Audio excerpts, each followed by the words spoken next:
Hey, what's going on, everybody? Steve here, Rake and Profit over at rakeandprofit.com. And in this video, we're going to be talking to David and Hillary Call, who about 3 years ago, they were selling as retail arbitrage sellers. They were selling on Amazon, retail arbitrage. And while they were having success, there were some challenges and ups and downs that they were going through, which they'll talk about in this video.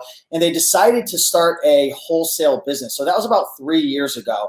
And to fast forward, since then, they've built a business up to where they were able to replace both of their incomes. So in this video, we're going to be sharing their story. They're going to be talking about what wholesale is, how they got started, sharing a bunch of tips and tricks. And hopefully I got that beginning story correct. I believe I did, but I'm really excited to have you guys here and to share your story, and hopefully we can inspire some people. So what's going on? Hi, what's up? Than's for having us on. It's exciting. How did that intro go? Did I get it right? Yeah, you're good. You're good. That's awesome. So you were retail arbitrage sellers. Was it only on Amazon, or were you selling on eBay as well? Mainly on Amazon. The majority of the stuff we've always done was on Amazon, but we still do a little bit on eBay here and there. It's his treasure hunt. Yeah, just more on the side. But the majority of it has always been on Amazon. We've always focused there because we know that's the biggest marketplace and the biggest place to be able to have a sustainable business. Awesome, cool. So let's bring everybody back to the beginning because we had some introductions behind the scenes, and I heard a lot about your story, and I was really inspired. They have a video on YouTube, and I watched it like 3 times. I'm like, I can't wait to bring them on the YouTube channel because people are really going to be inspired. So David and Hillary, whoever wants to take it, do you guys mind sharing a little bit of the backstory and give context to before you started wholesale? Because that's really going to build upon like your story now, which I know a lot of people who are watching are selling retail arbitrage. They're thrifting, they're selling on eBay. They're doing a lot of OA, online arbitrage. And I think this story can really help a lot of people. Yeah. I'm going to let David start. Okay, yeah. So we started in 2000, I guess. 17. Was it 17? Yeah. And it was just, so originally, I was looking for a side hustle. We're both teachers, or were teachers. And I was like trying to kind of just find some side money. And it occurred to me at some point that you can make money buying things on clearance, which I thought was genius because I loved buying things on clearance anyway. So that's kind of, we started doing some research and figuring out, I was like, oh, you can make money here. So my goal originally was to make enough to buy a new car. I was like, I need $250 a month. If I can do that on the side, it's basically like a free car. So we started doing the whole RA thing and learning how that worked. And it started out fine. It really was fine, but just a lot of like, it was a side hustle, right? Like we weren't putting a lot of money into it. It was just like, when I'm at Walmart, I'm going to go check the clearance and see if there's something that can make money, right? Right. So a few months later, after we were doing all of that stuff, suddenly I had some medical issues and had to leave my work, had to leave my job. So because of that, I started doing the RA full time just to try to replace some of the income that we had from my teaching salary. And throughout that process, we kept looking for a more sustainable way to move forward. Once you start getting IP claims and those kinds of things, it sometimes, you start questioning what you're doing and whether or not it's actually couth and those kinds of things, and look for something where, you're not going to get your account shut down or have any problems with, having to tank prices to sell out of products and those kinds of things. So we found the wholesale formula, and within 6 months, we had replaced my income. He was still working full time. So we went through the wholesale formula course. It was very inspiring. We were able to pretty much flip our entire RA into directly into wholesale. We went cold turkey. It was very much like, this is sustainable. This is how you build a real business that goes from, side hustle to actual thing. So within a month, we're just like, stop shopping, stop doing the thing, dive in whole hog. And obviously we're selling out while we're doing the course, but we're like, nope, cold turkey, we're done with this. We're going to start doing, the wholesale thing. And when we had our first account within 6 weeks, probably, in terms of getting some sort of replacement income. So, after that, then it's just been a matter of following the system, doing the TWF stuff, and really just understanding it, diving deeper to how to do it. We reached a point in our business where it was, again, good. We felt it was good, but it kind of plateaued. And we really wanted a way for him to not have to go back to work. Yeah, we had pretty much had her income covered, but it was like, we're not growing. We're kind of just leveled off. Well, then we started looking, at more of a process. We signed up with an extra mentorship group that they offered through TWF. And that helped us work directly with Dan and Dylan. And the guys that did TWF, right? For your viewers that don't know who they are, they're the guys that run the program. We were able to work with them directly, and just that helped us take off. And after doing that, that was another couple months of the mentorship. Then I was like, you know what, I'm not going back. Last fall, and I was like, I'm out, and left the classroom. And so now our entire lives revolve around our wholesale business. We support our family of 4 on the wholesale business. And it was, it was a little bit of a jump off the deep end and hope for the best, at that point. But, even so, being focused and being home full time, we've been able to really take off and really grow the brands we work with, grow the accounts we had, grow into adding more accounts, and really just let the system take off. And once you're committed and once you're in the deep end trying to learn how to swim, there's no going back at that point, right? So that's where we are now, and we're projected this year to do obviously the most we have in the last 3 years, and we should be over $500,000 in overall revenues this year. Wow! Congrats. Yeah, it's a lot. It's a long way from a car payment for $250. I think got a new car somewhere in that story that happened because Yeah, that's exciting. So what I'm curious about, and by the way, congratulations on that. That's a huge milestone to hit. You had mentioned that you had made the transition from RA to wholesale, and within 6 weeks you had landed your first wholesale account. Is that correct? Mm-hmm. Yes. Let's talk a little bit about that process, because I know a lot of people are watching, and myself included. For anybody who's been watching some of my previous YouTube videos, I made the decision a little less than a month ago to jump into wholesale. So I've been going through the whole process, and at the time of this recording, I don't. How do I say? At the time of this recording, I'm at the point where I've got all the business stuff set up, and I've learned how to do reverse sourcing, which we're going to talk about, and how to build a bunch of leads. And now I'm at that phone call stage where, I've got to learn that whole process. So for me and for the people watching, I think it's very interesting to kind of hear your story of starting to 6 weeks landing that wholesale account. Could we kind of dive in the weeds a little bit with that? Because I feel like for myself and a lot of others, that's probably the biggest thing that holds people back. Yeah. Go ahead. What was the question? I threw a lot at you. So those 6 weeks, from starting to 6 weeks landing your first account, Can you talk a little bit about what that process looked like? Yeah, it was a lot of time. It was a lot of time and investment. An investment in time and going through and processing data. Now, granted, we don't mind processing through data and looking through data. We should probably back up. The whole model that is different that TWF teaches you, that a lot of the YouTube wholesale, I'm sure there's good ones out there. I haven't watched them. But a lot of the model is about buying stuff and selling stuff. And that mindset shift, where when you're at an RA seller, you're really just can I find profit or not? Right? It's about numbers. It's about ROI. It's how can I do, even if you're doing an RA OA replens model, right? Where you're well, I can continually make money on this product. It's still a financial transaction. And the difference between that and TWF is that you're not dealing with it's not a financial transaction now. You're really in the business of helping people and helping brands, right?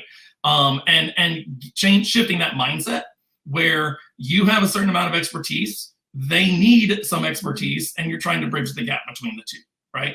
So once we were able to shift that mindset, that's how you land accounts. It's you help people and you help them do better. And if you get them excited about working with you to make them look better, you're going to make more money, right? Because you're going to establish a positive relationship where they're going to want to work with you because you have knowledge they don't, right?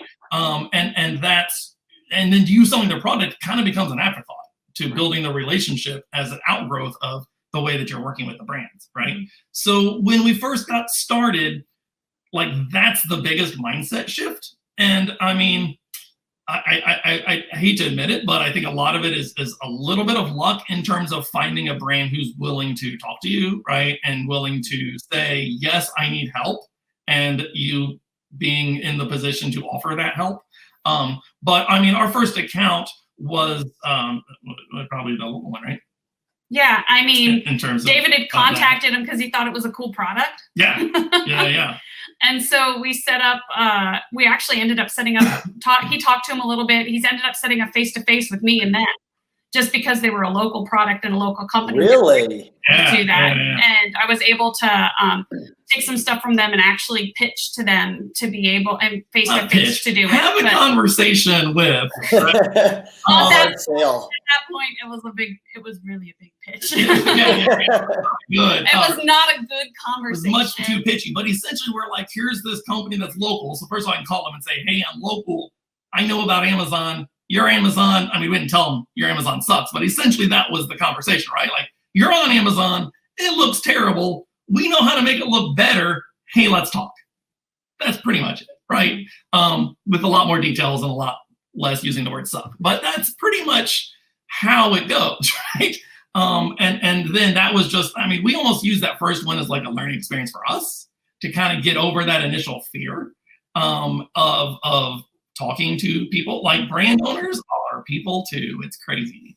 And you know, and then that first one, once it kind of started the ball rolling, you know, we were able to use that for things like case studies to say, okay, how do you optimize a listing? Like, we're going to start to learn all these skills that we need that we can talk to other brand owners about, right? So now we could say, hey, we have one, and we did this for them. We could also do that for you. You know, it doesn't make sense to solve your problem now, right? Or to whatever they need. And that first one, like, let's be real clear, to get started, that account sold 3 units a month. Okay. That was it.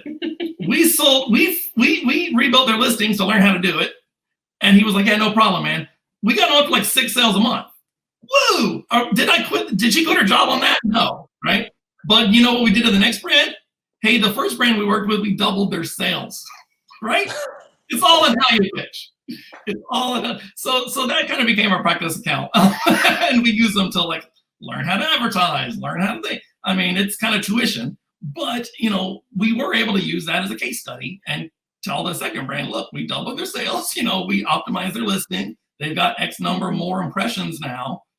Stuff I didn't know how to do when we first signed them, right? But it was a learning experience, and it allowed us to kind of build a repertoire and legitimize, you know, the business. So when we did get one that actually brought in real income, you know, it wasn't like, oh, you're the first account, I'm super nervous. I'm like, you know what, I've done this before, right? I know about keywords now, and that, you know, was a good way to kind of get started, just finding something local, whether they're on Amazon or not, and like, can I use you as my test case? Like, honestly, and get started, and just to kind of build your own confidence. And moving from there, it's all about listening. It sounds strange, but it's all about listening to what the brand owner has to say. And to be truthful, for the very first year, I did all the phone calls. Yes. I was terrible on the phone. I'd sit there, imagine this. I'd be after school, right? Like, kids go home, I'm in my office. Or his car. Or my car. And I'm calling brand owners, hey, can I talk to you about Amazon? And okay, but I'm like hoping the principal doesn't come in because I'm like trying to build this relationship, you know, hilarious. Not to do that anymore. Because I was home, I was the one that did it all. And I was also I was a bit more relaxed about it. And I was able to sit down and really listen to what their problems were and what their issues were. We've been able to take on some accounts, some of our very first sets of accounts that really made up for my income were because we were able to sit down and listen to what the brand owner says, you know, because they get emails like this all the time. They get phone calls like ours all the time. It's a matter of how do you set yourself apart from them and how do you make yourself different? And being able to do that has really... you do that by adding value, right? Yes, and how you interact with them. Because if a brand owner sits there and nobody ever listens to what he has to say, they just start pitching from the get-go, you're never going to really truly be able to add value and help them, because you're never going to truly hear what their true problems are. Interesting. So it really sounds like, and this could be a really great reframe for everyone who is, just getting started, making those first emails, phone calls, has come from a place of, I'm not pitching, even though you sort of are, in a sense, your outcome is you want to land the account. You really are coming from a place of wanting to serve and help. And I know, when I started making these YouTube videos, I was always so nervous and scared. And then one of my buddies said, some of these videos help people. You have to start thinking about these videos as helping and serving people. And I think that's a really great tip right there. Now, you had mentioned that you started landing a couple accounts, not the first one. The first one didn't make you a lot of money. It made you a lot of learning experiences. Right. But one of the benefits, I would say, of starting Wholesale is the fact that if you land a couple or even one really healthy account, it could earn you a substantial amount of income. I have friends of mine who are, earning $2,000, $3,000, $4,000, $5,000 a month just from one product, from one account. And there's people who make a lot more. I know I had heard of Dan and Dylan talking on one of their webinars in the program about, I'm not going to say the number, but it's huge. It's bigger than most people's income for the year just with one account. And it was shocking in a sense. So do you mind talking about what some of the benefits are of, operating a wholesale business? And obviously there's different challenges and whatnot, which we'll talk about, but what are some of the benefits you would say of running a wholesale business over a retail arbitrage business? So the biggest benefit's the stability, right? Because there's two things. First of all, with RA, like, you're focusing so much time on finding products, getting them, like just trying to source and get a hold of the physical product, that it just becomes a time suck, right? And you can outsource it. I know there's people that do, but that's a difficult part to outsource. When you're doing wholesale, and especially wholesale, building relationships with brands, where you're working with them, like, it's such a long-term game, but it's much more stable. You're not having to, find the replend or find the next $50 or whatever, right? Like, it's an automatic replend, essentially. Like, they're going to sell to you, you're going to work with that. Especially once you get, the exclusive relationship where it's like, you're selling for them, you're representing that brand. So the biggest thing, stability, which is what drew us to the TWF to begin with, right? She called me or texted me at school, hey, there's this thing, we're going to sign up for it. I didn't give a choice. And it's because it is so stable, right? Like, it's like starting your own business. It's, a lot of people, even doing the private label thing, like, the reason they do that is because they want control. They want to be able to, put this product in the world that no one else has or whatever. And essentially that's what you're doing at wholesale. It's just, they're not your products. They're other people's products. But ultimately, and we tell brand owners this all the time, Amazon is moving to a place where they want brands to sell their own products on Amazon, right? Period. So the stability in our business is to come in and help them do that, right? And whether that's through an exclusive seller as wholesale, or other means, or something like brand management, right, where we're running their account for them on the back end. Like, that concept is that A, that's where Amazon's going. B, it's better for the brand. C, it's better for you because now the brand is dependent on you, right? And that all comes back down to that relationship and helping people out. So the stability, I think, that it allows for you, we know that if we have 10 accounts or whatever we have, or like 20, I don't remember. I haven't counted in a while, but it's weird. Like you said, it's once you get one, right? Like, there's a lot of people that take one and do that one really, really well, right?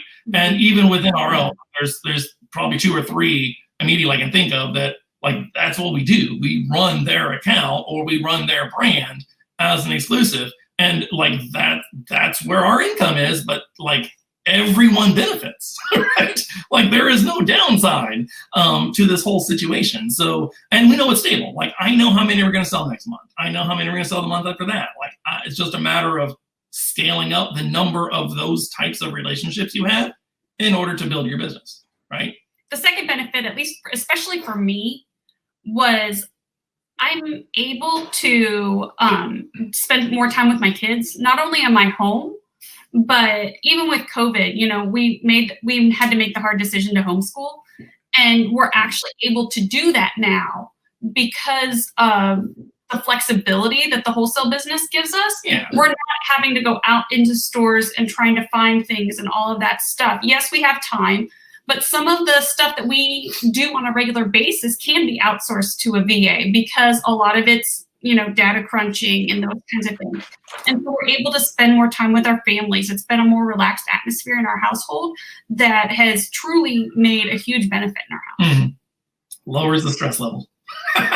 That's really cool. And I know that's going to inspire a lot of people, because there's a lot of people right now they're really scared of their business. They're scared of business for a lot of different reasons. I just had a friend he actually has a wholesale business. He made a big mistake in his wholesale business. I'll share it. We talked about it behind the scenes. He had a bunch of retail arbitrage items in his inventory from when he transitioned over like you guys, but he didn't blast through it all quick enough. And he got his account shut down because he had gotten I think it was a trademark. He had some type of violation, and it hurt his business for a couple of days. Luckily, he's a smart guy, and he was able to go ahead and work with Amazon to get his account reinstated. But it's so true. Amazon, we've all seen it. It's written clearly on the wall for anyone who's been selling for more than 5 years. 5 years ago plus, you do whatever you want. It was the wild, wild west. Even when we started, there was a lot that you could be like, not a big deal. You get it, I claim. You're like, sorry, click delete, and you're done, right? It didn't stay on your account. It does now. Yeah, and one of the great things is when you're actually selling wholesale, you've got that wholesale invoice. You have that relationship with the brand, right? You have that invoice to then. A lot of people are always asking, I want to sell this product, I want to sell that product, but I'm gated off, I'm restricted. Yeah. What's the secret? Wholesale invoices. Yeah. That's what a lot of the new people in TWF even will be like, how do you get ungated? I'm like, well, if you're working with a brand, they'll get you ungated. You have an invoice, submit that. It's not that hard, right? But it's a reason, kind of a worry they have that just isn't there. It doesn't have to be. That's why you're in this business, right? One of the things that I found very surprising, and again, I'm a complete beginner right now, but I'm hoping to share my journey over the next 3, 6, 9, 12 months and be in a position to really give some good, hard advice based on experience. But one of the things I've been learning going through the wholesale formula, and this held me back. I'm curious what your guys' thoughts are. I thought it was going to be so hard to find products and brands that fit the criteria to wholesale. And whether you're watching YouTube videos, you're in the wholesale formula, or you have a coach, whoever you guys are listening to, there's always a criteria you want to follow when choosing products. And I've been so surprised. Literally, I spent a couple hours the other night, and we found hundreds of leads through techniques such as reverse sourcing, store stalking, using tactical arbitrage and Jungle Scout. It is. Tell me if I'm wrong. It just seems like it is unlimited in terms of the amount of brands out there that are potential leads. I'm not saying everyone's going to want to work with us because I haven't gotten that far yet, but there's thousands and thousands and thousands of brands. And I feel like there's hundreds of people just like you and I who are wholesale sellers, and you go in their store and you just see unlimited amounts of opportunities. Is that true? Or is that am I being naive in a sense? No, I think you're right. And there's constantly new products and new brands coming onto Amazon as well. Yeah. There's a lot, and the techniques you talked about, right, with reverse sourcing, that's the most efficient way to do it, right? A lot of our business is built on being efficient, kind of trying to figure out a better way to do whatever it is, right? So that efficiency is exactly what you talked about, finding other sellers that are already doing it, but aren't adding value. And that's what sets you apart, right? So there's a lot of brands that don't know a lot about Amazon. And when you position yourself as, I know about Amazon and I'm willing to help you, pretty unlimited in terms of what you can find. If you get a conversation going, right? That's a really good point, David. And while I was going through that process, there were quite a few leads that I found where there was opportunity if I came in and I was able to get a piece of that buy box. there was really good money in it, but I noticed the listing was super optimized. The title was perfect. The bullet points, the pictures, everything looked beautiful. It looked like the sellers were already taking care of that brand really well. Whereas on the other side of the coin, as I gained more experience, I noticed there were some listings where there were maybe 5 or 6 sellers and it could have been bringing in thousands of sales, and the title's horrible. The bullet points are really bad. The main keyword's not even in the title. Yeah. The picture doesn't have a lifestyle picture. There's 3 pictures. I mean, just a guy like myself who doesn't even have experience doing it, I'm looking at it, I'm like, wait a second, that could be improved, that could be improved. And this thing's already making, $30,000 a month in revenue, and it's not even fully optimized. What if you had optimized that? Is that the place that people kind of want to start, where you're like, okay, I noticed that, I know that could help, and then you kind of come from that place of serving. Yeah, exactly. It's the easiest thing for a brand new person to be able to do, is to notice what you see and be able to help fix that, But the biggest thing that we always want to remember is that what the brand sees as the problem? Can you lead that conversation with the brand back to that being the problem? My first question would be, like you said, the phone calls. Like, okay, this is one that the listing doesn't look great. So the first phone call question for them is why, right? What led to this position? And just find out, right? So have they done stuff before, right? Like where are they in terms of understanding Amazon, so that you can find out how to help them, right? And truthfully, when we're going through our leads, we're looking for a reason to disqualify them. Yeah. If that very first listing is completely optimized, has great pictures and everything, we're going to disqualify that. Yeah, there's nothing I can really do. There's nothing I can really do to help. If there's all that stuff going on, there might be a couple little tiny things, not getting customer service responses or whatever. But the easiest thing for more conversion is to update that listing. And the one out of the 2 brands, which one would you rather work with? Yeah. Right. Yeah, the one I could help, the one I could serve, and then they're going to respect me so much more. Exactly. And it's going to be mutually beneficial long term. That's exactly what we're looking for. Yeah, that's exactly. So it sounds like, in a sense, you're not looking for like that. I hate to say it like this, like that one night stand where you're just getting in there and you just have that product, and maybe you make a little money there, but they don't know who you are. They don't respect you. You really want to get in with that brand, build the relationship. I don't know why I go so crazy with examples in these YouTube videos. I'm sorry, everybody, but it's okay. But it sounds like you're really looking for that long-term relationship. And I think that's where the money is for both, for the brand and for yourself as well. Does that sound about right? Yeah, absolutely. Yeah. That's exactly David what says his favorite thing when he calls a brand is when the person on the other end says, I got to talk this over with my dad. Yeah, that's my favorite. When you're up and you ask them, and they really don't have any clue what's going on with Amazon, right? But they sell decently. And then if they've got if they have to talk to their dad to get approval, like dad's the owner, right? I'm talking to the daughter who's in charge of sales. Like if it's like a 3-man shop with dad's the owner and there's 2 people, the daughter and the son run the business, perfect. I love those people because they don't understand Amazon. And they don't have time to deal with it. They don't have time to learn. Your value you can provide there is just through the roof because they don't know, right? So yeah, it very much becomes let me help you. Let me become part of your team to grow your brand, and here's what we can do, right?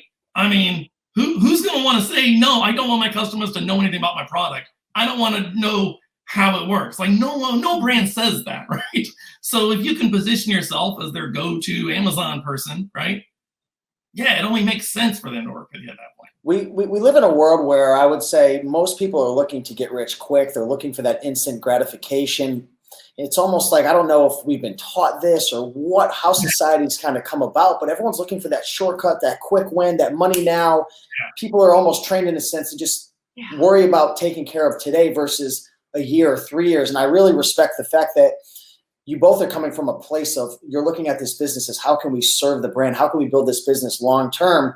And that leads to the question, from your experience, and I can tell you guys are really paying attention to the market, and you're listening, and you're great communicators. The average wholesale seller, the average person working with a brand on Amazon, from your experience, what would your opinion be of that average wholesale seller? Are they adding value? Are they helping? And I'm being honest. I mean, if most people do, then let us know. But what's the average competitor out there? The average, what are they doing? Selling. Yeah, they're buying and selling. The average person leads with a financial transaction. Can I buy your stuff? Can I sell it on Amazon? End of story. Or can I buy your stuff, period, and not even tell you I'm selling it on Amazon? Wow. We see that a lot. And that's, wow. And that just leaves this huge gap, right? For the service mentality of how can I help you take care of that, right? Like we had one of our biggest accounts, right, that turned into an exclusive after about 6 months or so, 8 months maybe. They were a yes to everybody. Like anyone literally could have called them and said, can I get a price list? Can I sell wholesale? Yeah, here you go, right? And that's initially how we started with them. But then the first thing I did was I called them, was like, thanks for the price list. Stop doing that. It's not helping you. Wow. That's a bold move, David. I love it. Bold move. It was a bold move. We had nothing to lose at that point. At that point, I mean, I can't make money, right? Because everyone's taking the price and everything else. So it was a bold move, but they were like, why? And I explained it to them, and and that built into, oh, you know more about this. I'm like, okay, and then we started ordering from them and doing a small thing and just kind of building it up. But every time we placed an order, every single time, every month, right? We're trying to order about a month. Every time we place an order, I call them and say, have you thought about doing this? That's a great idea. Well, I'm going to try it, or I'm going to do it, or I already did it, right? Here's what I'm doing for you. And convinced them over time. Again, it's a long-term game. But as I kept adding value after value, they were like, we're going to keep listening to you because everything you've done has helped us. And then eventually, 6 months, 8 months later, that was like, ultimately you should only sell to us. Well, explain why. And they're like, yeah, that makes sense because everything you've told us up to this point has been good.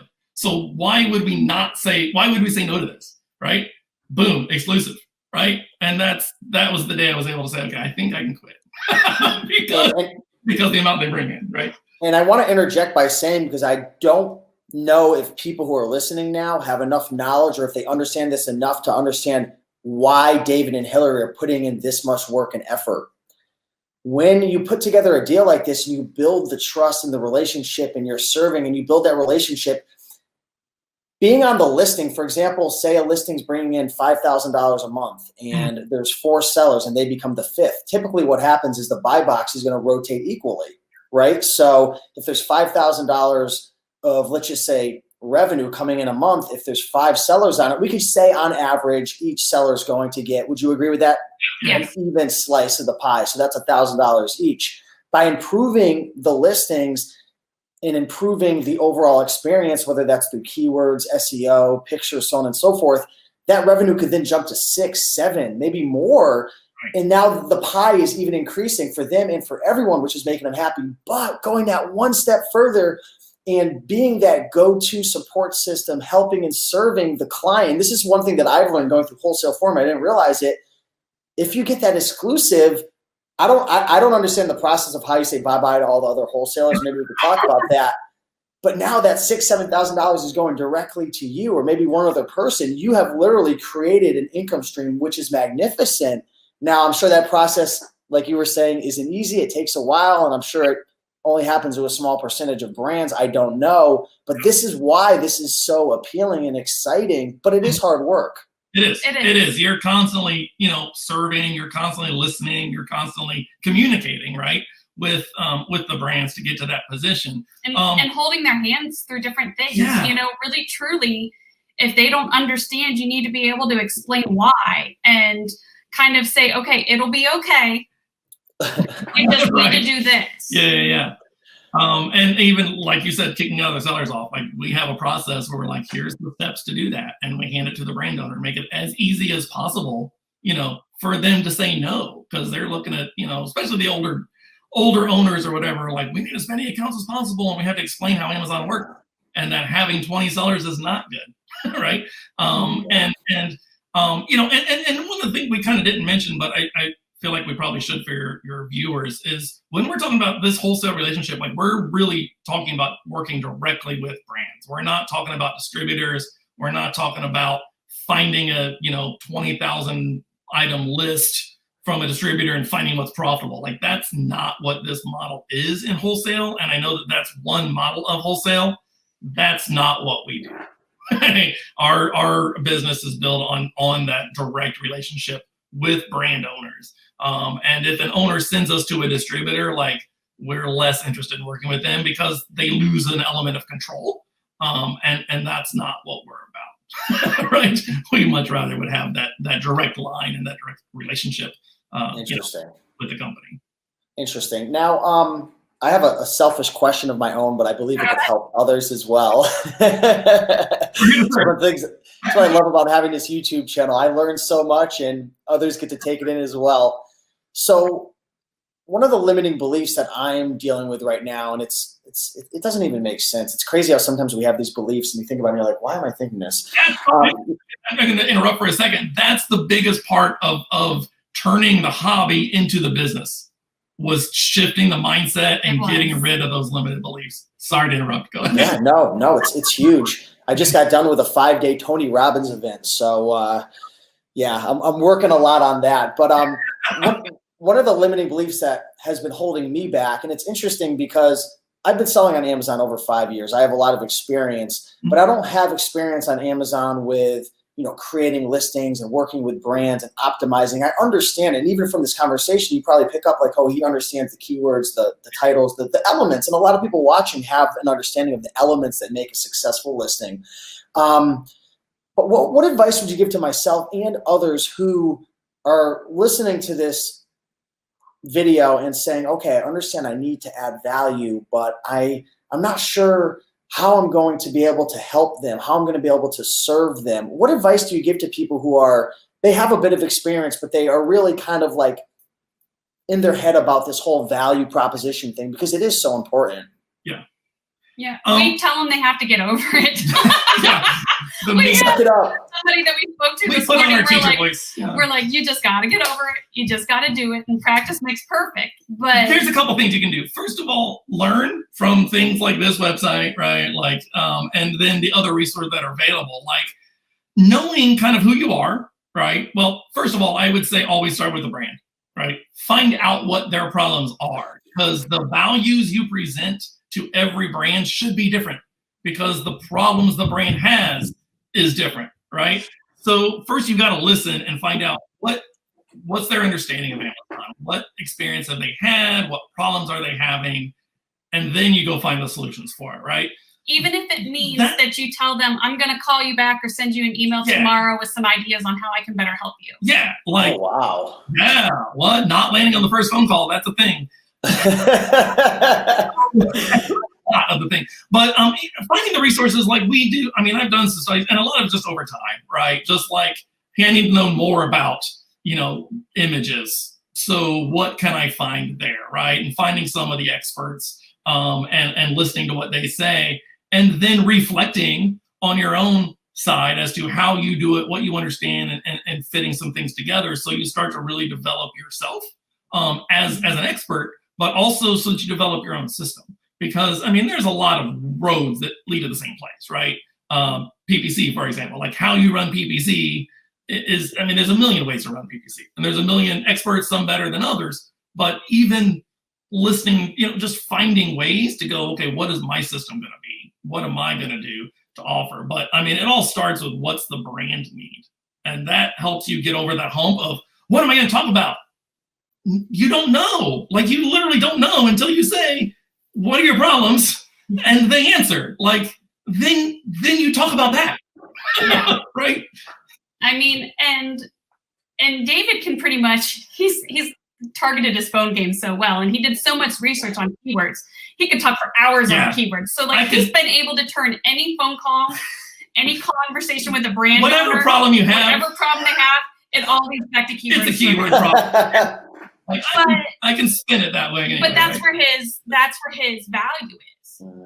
That's where his expertise is. When I did it, it wasn't that way. I always led back to images and titles and bullets. Oh, wow. But it just depends on your personality and how you go about, talking to those brands, and really what that brand needs and wants. Yeah, it is a mindset. It's a mindset. I feel like there's a strong parallel to when you start going to thrift stores. I have a lot of followers of myself. I started going to thrift stores and I was trying to figure out what to buy and sell. So I would look at the jeans, I would look at the shoes, I would look at the books.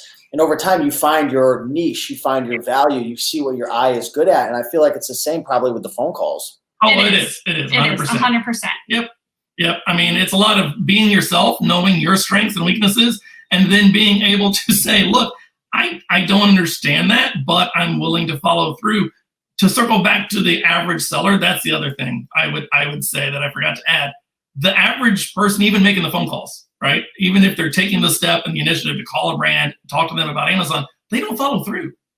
And you can set yourself apart by simply doing what you say you're going to do, right? So if you need to get, learn, let me look that up and I'll send you some solutions in a day or two, right? Or I'll call you next week with some ideas. Like, great, then do that, right? You're building a relationship and if you just met a friend, right? Like we haven't met, we just met, right? We're learning to trust each other. Like if I said I'm going to do something for you, I'm going to do that. Like that's the first sign of trust, right? So doing what you say, I think, it's just one easy way to help set yourself apart and to kind of shift your mindset into putting the brand first. I have a really good friend of mine. He's been doing wholesale for about a year. His name's Brad. He's been on my YouTube channel. 23 years old. He's scaled his business in less than a year to almost 70,000 a month. And I was like, wow, like what's your secret? Like what's the one thing you would say you're doing? And obviously he's like, Steve, there's like a bunch of stuff I'm doing. But he said, the one thing I'm doing is I'm calling brands and I'm building relationships and I'm calling them. And he kept telling me, call them. And I said, well, I just want to email them. He said, that's what everybody is doing there. He talks to brands and he says the number one thing that is bothering them is there's so many Amazon sellers emailing them. So many emailing them and very few are calling, and the ones that are just pitching them right off the bat, going in for the kiss the first night. And it's like, let's build that relationship first. So this is really, really, really valuable stuff. Now I have a question. If you could go back in time knowing what you know now, with the knowledge that you've accumulated, and you could go back into the past to those first 60, 90 days, what advice would you give yourself? Hire a VA from the bat. To do what? When we first started with our VA, did all of our sourcing and scouting. Currently, our VA does everything up to the first initial email contact. Yeah. On top of a lot of the administrative stuff, like the repetitive things. Like she does a lot. She does a lot of data. Yeah. She is a valuable employee. So, but my advice would be to be yourself. Like I felt like, and part of my, I guess, I don't know, whatever causes it, I felt like I had to know everything and have an answer for everything. And when you got past that, like you don't. Like brand owners are real people. Just talk to them and see what they need. And so I think a lot of my initial phone calls, like we said, she was doing the phone calls first for a while. And then she would get an account. I'd be like, I called 3 brands, I didn't get any. And she was constantly like, she would just say, what's up? Like that was it. And I'm just like, with all this value, right? And they don't care. If they cared about the listing optimization, they would have, they mentioned it when but they would have fixed it already. If they knew how. If they knew how. So like that kind of just saying, look, be yourself, listen to what they had to say, like that would be where I'd start, right? Because I didn't do that for probably the first 6 months of me talking to brands. And I think that's where you start to make traction, right? And financially, it's a long-term gain. Yes. That's the biggest thing. Resetting the mindset of ROI and where you're going to be profitable and where you're going to be able to pull money for yourself. And those kinds of things, you have to be able to look at that and track it. And, nowadays that's my part of the business. But, you're not going to, that profit may take longer than you expect. It's not going to be a quick turn. It's a long-term game. Especially if you're coming from RA, right? You're used to profits like 50, 100, 200%. I mean, wholesale, it's not. It's not if you're, 30% is hooray. Most of the time, yeah. Huge return, it's right? huge. So like it's much more capital forward, but also it's much more sustainable. So like being able to flip that however many times throughout the year, and know that it's going to flip. Like that's part of the stability, right? But it's also just readjusting the expectation of what your ROI should be, right? Because it is a lot lower in wholesale than it is in private label or an RA. And finally, the mindset. You're not working in your business. You're not working, spending time on business. You're not, you have to spend time on your business to grow your business. You're the owner. So you have to be able to take time to reflect and improve yourself, whether that's with coaching or mastermind or scheduling out your time to be able to do that. One of our kind of aha moments that hopefully your viewers will be like, oh, that makes sense. We started this whole thing and we're like, oh, I can get away from the 9 to 5 and not have a schedule. Well, then we sat down and realized we need a schedule, right? Like when we're dealing with homeschool, when you're dealing with like whatever, and suddenly you're your own boss, you're like, crap, what am I doing today? So when we sat down and really developed like this needs done on Monday, this needs done on Tuesday, right? And putting together like a schedule of tasks that need done and including in that schedule a time to reflect and a time to work on your business. Like not in it, but like what process can I make better this week, right? And that's how we kept the ball rolling to make sure that growth continually happened because we knew the process itself and the schedule was taking care of the process. So then we also were able to say, okay, now let's fix the process and not have to stop on Tuesday to fix whatever. How do I make my emails more automated? Like we know we have time on Friday to go back and go, okay, that was a problem. Let me make a note and on Friday I'll look at it, right? And whatever hour I had. So kind of setting the time schedule and giving yourself like, even if you're only like, I got an hour after work, right? From 9 to 10 at night after I put the kids to bed. Great. What are you going to do for that hour so that tomorrow you don't have to think about it or you don't have to sit down and go, where do I start? Like, this is what I'm doing on Monday. This is what I'm doing on Tuesday. And those little baby steps are how how you eat an elephant, right? I couldn't agree more. Absolutely. I just got finished with the Tony Robbins Business Mastery event. And I mean, that's a $10,000 event to attend, very high level. And one of the number one guiding themes of the whole event that Tony was talking about was working on your business versus in and scheduling those times. Yes. Even if it's an hour a week to work on your business because a business is built a part of like a whole bunch of different sections and each section has a subsection and that like it all like trickles down and the little tiny changes that you make working on the business, just optimizing something 1% over 6-12 months could mean hundreds, if not thousands of dollars to your bottom line and the growth of your business. Mm-hmm. So I really connected to what you said there. Now, if you could again go back in time or give advice, do you feel that this is a business that somebody could start on the side if they're working full time or if they're running a full-time eBay business? Is this something that somebody could invest maybe 5 or 10 hours a week to grow it slowly and surely and over time get it to that point where they can make a decision if they want to put more or less time in? Or is this something where you have to really put in 25, 35, 40 hours to get the ball rolling? I mean, really, you don't have to have a lot of time. I mean, you have to remember when we started this, I was working full time. It's just because I did it full time because I had the time to do that. He was doing it after school. We could have very easily done this, in the evenings after we put the kids to bed or whatever. But having that schedule and scheduling out that time is how we made it, is how even if we were working, we would make it more efficient. Yeah. And being able to utilize your time appropriately that you have. And an hour, you could do it in an hour, 2 hours a week. Are you going to make $100,000 in profit? No, right? You want to get a car payment for $250 a month? Yeah, you can do that, right? Like just getting started, getting the one account, that first account like that. I mean, that's where it's great, right? So we've got, you talked to Emmerich before, right? Like his whole business was off the TWF model with one account. That's it. And he just maximized as much as possible on that one brand he worked with. So, that's how I would do it. But I think it's going to be about schedule. It's going to be about staying on task with that schedule, right? And kind of doing the small pieces really well and as efficiently as possible. Yeah, and David had mentioned one of our friends, Emmerich, and I had interviewed him on my channel. I believe it was a couple years ago, and at the time, I think he was on pace to do where he might have done around $700,000 that year. Well, the following year, he sold rights to one of his brands. And I'll share this because this is out publicly and whatnot, but he sold rights to one of his wholesale accounts for $400,000, just the rights to it. Now, there was a process behind that.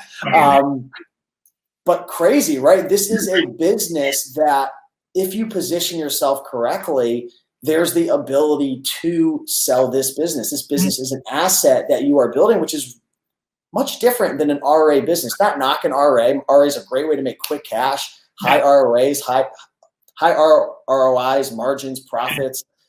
But that's very inspiring. That's what part of the long-term game, right? Like you're building an asset. Your relationship with the exit strategy is an asset, right? That can be sold. And it's the same thing with, if you're into brain management, right? And that whole thing, like you're building a company built on relationships with other companies, but that asset itself of the relationship is worth something. And, so that's part of the long-term game with why this business works. So for the folks out there who are watching right now, we're getting towards the end of the video. So I want to thank everyone for watching, but I have a couple more questions. Before the last question is, what advice would you give to the person who's watching right now, Hillary and David, and they are inspired, they're excited, they're motivated, but there's that little voice in the back of their head. And we all have that little voice at times that says, I'm not smart enough, or I'm not good enough, or I always quit everything that I do. I mean, these are challenges that I've had to overcome over the years. We all have that little voice. It's different for all of us based on our experiences and childhood and different things like that. What advice would you give to that person who's like, I just don't know if I could do this? I know it's a very general question, but I'm curious what your guys' opinion is on it from your lives. Yeah. I'm going to tell you what I told my students, stop it. You can, and you just have to be able to are you able to schedule that time? Are you be able to hold yourself accountable to be able to do that? And that's really a reflective question that you have to ask yourself. If you're not able to put forth and be able to do that, then it's not going to be able to move forward. But truthfully, everybody can sit down and schedule out their time and be able to make it worthwhile. Yeah, it's finding some model, right? I mean, TWF for us has been life-changing. Like that's not a secret. And I would recommend if you wanted to take this seriously to find, to do that course. Mm-hmm. Like it's, and they didn't pay me to say that, by the way. But I do think that for us, it really made a huge difference in how we were able to build a sustainable, real business and shift our own mindset for how it all works. But outside of that, I think, whether it's a course, whether it's a mentor, whether it's a coach, like being able to have that, like same thing with like a mastermind even, right? Like find some people that do what we're doing. And our mastermind has helped us immensely. And it's literally just a group that got together and said, hey, we're all doing this. Let's work together on it. And that's it, right? So being able to kind of find that mentorship, through, but I mean, obviously we think TWF is the way to go. We think it's a lot of value in that. And that's what I would say. If you're serious, it will take an investment of time, money, or both. And to me, TWF is well worth the cost, and what you get out of it. Got you. Yeah, that's really, really powerful. And I know a lot of the people who watch this channel, they are very firm believers in coaches and mentorship and investing in education. So, go out there, do your research, and definitely find somebody to help you if you can, whether that's a friend, a mentor, a program. So to wrap things up, David and Hillary, where do you guys see your wholesale business going in 3 or 5 years? Like, what are you guys excited about? What's keeping you up at night? My kids. Where do you want to take it? I mean, we see ourselves really growing. We're growing a lot more into the brand management side of things. Well, we can do a whole nother discussion probably on brand management, what that is. But essentially, it's partnering with brands to run their Amazon store on the back end. And that's where we're moving to. So we're building up our clients on that side. On top of our wholesale that we on already top of do. the wholesale, yeah. And I mean, I expect us. We're still. So our goals, maybe we're shooting too low, like sometimes, but we totally are running a lifestyle business. We know that. Our goal is to be able to sustain, support our family. We're not trying to become, a $10 million company. There are several people that are trying to do that. We're not one of them. We would much rather stay small, and because we think it helps the relationship, right? When we're building brands and talking to them to say, it's just us. You're not going to call, a team of 10 account agents. Like, no, we're not going down that road. We anticipate being small in that regard, but because it's kind of so scalable that, we're looking to be over 1 million or 2, at least by 3 to 5 years should be, right? And most of that should be built by working with brands, either through brand management or through wholesale. So, maybe we're holding ourselves back a little bit, but I really don't want to hire like a US to do what we do. I think, and at some point, I think we will hit a spot, probably within that time frame, where like we're going to have to say, look, we're going to be more exclusive now, and we're going to be the premier, partner for these guys that we're working with. But and not necessarily stop scouting, but slow down because if we bring on too many people, we won't be able to offer the quality of service we want, to offer the values that we expect, and to have that one-on-one connection we do with brands. So kind of knowing that that's the end game, as at some point our cup will be full and we won't be able to do something without some drastic change, then I think that would be the top. And then it's a matter of maintaining it at that point, right? And then the kids will take over the business. Yeah, we'll outsource more. But we like the fact that we can call if our brand calls and we're not, at our house, we're, on traveling or whatever. Yeah. They're cool with it. They're like, oh, you guys are where? That's the next step, right? That's the next step is, we can take the kids and go places, and we can, visit family and stuff, and the business doesn't tie us down. Yeah. We got friends that do that. They run a similar business to us. And that they don't have a home. They literally travel full time. Wow. Their kids are older and whatever, but that's what they do. And that kind of freedom is what I anticipate us having probably 10 years, when the kids are out of school. Yeah. Let's go to Europe for 6 months because I can call brands from Europe. It's not. So that's kind of excitement is kind of what we're looking for. But ultimately, more brand management, more wholesale, build it up to where we're stretched as thin as we can stretch. We'll keep our sanity. Well, I'm so excited for both of you and very grateful for this time spent and to be able to share your guys' story and your message and all the tips and whatnot. If the folks watching right now enjoyed this video, do us a big favor and leave a comment. Say, thanks, David. Thanks, Hillary. Let us know maybe the number one thing you learned. If you have any questions, drop some questions down below. Is there anywhere people can connect with you guys on Facebook or anything? I'm not sure if you're out there or you're just behind the scenes. We're public. If you want to see a bunch of pictures of my kids, you can find them. We don't have any groups or whatever that we do. We're in the TWF community a lot. So if you're, if your people are involved in that, then we do answer there. We are coaches within TWF as well. So if you, and that's just kind of an additional program. If people sign up and do the course and they want their hand held through how to set up the business the right way, that's what we do is we help people. Interesting. But we're all kind of within the TWF community. ecosystem community. So we're pretty active within TWF and their community. But other than that, they're welcome to ask questions on the Facebook. Got you. Awesome. Well, thanks again, David and Hillary. Absolutely. Really, really appreciate your time. And maybe in the future we can do an update video and hear how the business is going and whatnot. But again, thanks everybody for watching. Thanks, David. Thanks, Hillary. And if you all enjoyed this video, like, comment, subscribe. Let us know what you thought. And I'll put some links down below in the description for some more interviews and whatnot. I've interviewed quite a few wholesalers, other people in the TWF program, and I know we're going to be getting Dan and Dylan on a little bit. So I'll put some resources down below. But thanks again, and I hope you all have a beautiful day or night wherever you're coming from, and I'll talk to you soon.